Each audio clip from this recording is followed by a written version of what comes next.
بسم اللہ الرحمن الرحیم۔ اگر ہر وقت آپ کا جسم ٹھنڈا رہے تو جان لے آپ میں خون کی کمی ہے۔ روزانہ چائے زیادہ پینے سے موٹاپا بہت جلد آ جاتا ہے۔ اپنے کپڑوں سے منہ پونجھنے سے انسان جلدی بوڑھا ہو جاتا ہے۔ سونف بکری کی دودھ میں شامل کر کے پیو، بخار اتر جائے گا۔ بھورے رنگ والی آنکھوں والے بچے تیز دماغ کی ہوتی ہے۔ کتے کو پاس رکھنے سے خارش کا مرض ہوتا ہے۔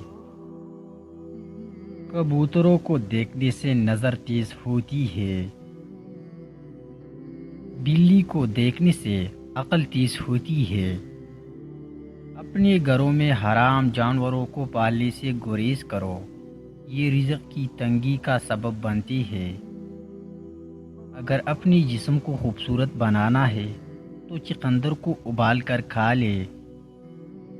پیٹ پر داغ پڑ جائے تو پالک کا پانی نکالو اور پیٹ پر مسل دو۔ گائے کا دودھ دماغ کو کمپیوٹر جیسا کرتا ہے۔ اگر آپ چاہتے ہیں کہ آپ کا چہرہ ہمیشہ 18 سال جیسا نظر آئے تو گوبھی اور دہی کی ملائی کو مکس کر کے کھا لیں۔ دماغی کمزوری اور خشکی کے لیے بادام روغن استعمال کرو، اس سے افاقہ ہوتا ہے۔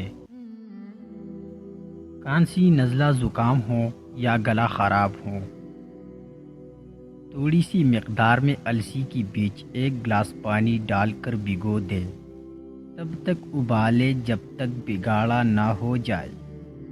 پھر اس کو چھان لے اور چند قطرے لیموں اور شہد کی ملا کر پی جائے۔ نزلہ، زکام، کھانسی سے نجات کے لیے لاجواب نسخہ۔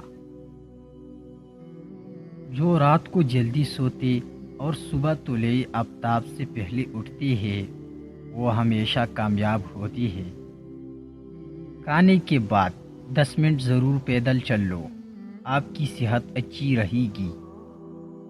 پیٹ کی چربی کو پگھلانا ہے تو نہار منہ شہد اور لیموں پانی میں شامل کر کے پیو۔ سونف کھانے سے منہ سے بدبو نہیں آتی۔ خواب میں سمندر دیکھنا خوشحالی ہے۔ عورتوں میں اگر خون کی کمی ہو تو روزانہ نہار منہ کھجور کھا لیا کرے۔ دانتوں سے ناخن نہ کاٹو، نظر کمزور ہوگی۔ گنے کے رس میں لیموں شامل کر کے پی لو، منہ کی جیریا غائب ہو جائے گی۔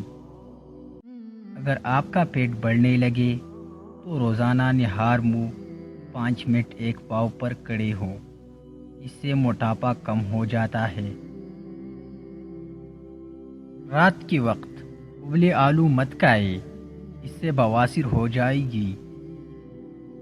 سونے سے پہلے مطالعہ کرنے سے آنکھ تک جاتی ہے اور نیند سکون کی آتی ہے۔ بیت الخلاء میں اپنے کپڑے مت لٹکائے، اس سے آپ بیمار ہو سکتے ہیں۔ اکثر چھوٹے بچے کو گیس ہو جاتی ہے، وہ بہت روتی ہے، پھر ایسا بچے کی پیٹ اور ناک پر تیل کی مالش کرے۔ اگر آپ چاہتے ہیں کہ گردے ہمیشہ ٹھیک رہیں تو روزانہ رات کو پیشاب کر کے سوئے۔